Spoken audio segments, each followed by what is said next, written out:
Water authority ശബരിമലയിലെ ജലശുദ്ധീകരണശാലകളുടെ പ്രവർത്തനം പൂർണ്ണശേഷിയിലേക്ക് ഉയർത്തി. തീർത്ഥാടന കാലത്ത് ഭക്തജന പ്രവാഹം സാധാരണയായുള്ള ദിവസങ്ങളിൽ 18 മണിക്കൂറാണ് ജലശുദ്ധീകരണം.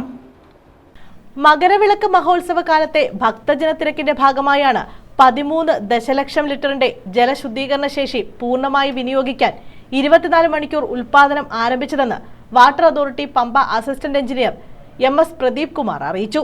റിവേഴ്സ് ഓസ്മോസിസ് സാങ്കേതികവിദ്യ പ്രയോജനപ്പെടുത്തിയാണ് ശബരിമലയിൽ ഭക്തജനങ്ങൾക്കായി കുടിവെള്ളം ഉൽപ്പാദിപ്പിക്കുന്നത്.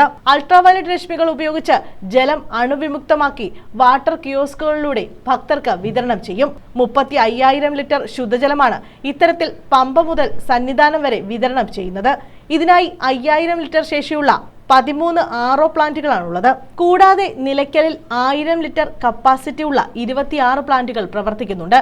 ഇവയെല്ലാം തന്നെ ഇപ്പോൾ പൂർണ്ണതോതിൽ പ്രവർത്തിക്കുകയാണ്. പമ്പ ത്രിവേണിയിലേക്കുള്ള ഇൻടേക്ക് പമ്പ് ഹൗസിൽ നിന്നുമാണ് ജലശുദ്ധീകരണത്തിനുള്ള റോ വാട്ടർ ശേഖരിക്കുന്നത്. പ്രഷർ ഫിൽട്രേഷൻ നടത്തി അണുവിമുക്തമാക്കിയാണ് ഇത് വിതരണം ചെയ്യുന്നത്.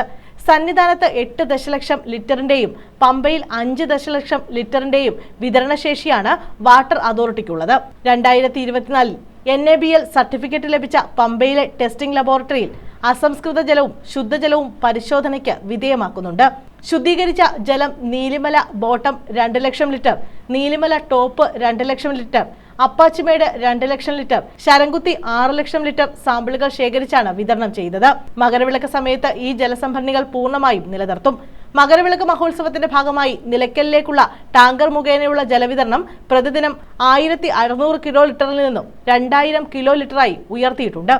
വാട്ടർ അതോറിറ്റിയുടെ പമ്പ് സെക്ഷനിൽ നിലവിൽ 180 ജീവനക്കാരാണ് 3 ഷിഫ്റ്റുകളിലായി ജലശുദ്ധീകരണവും വിതരണവും നടത്തുന്നത്. News bureau, Pathanamthitta.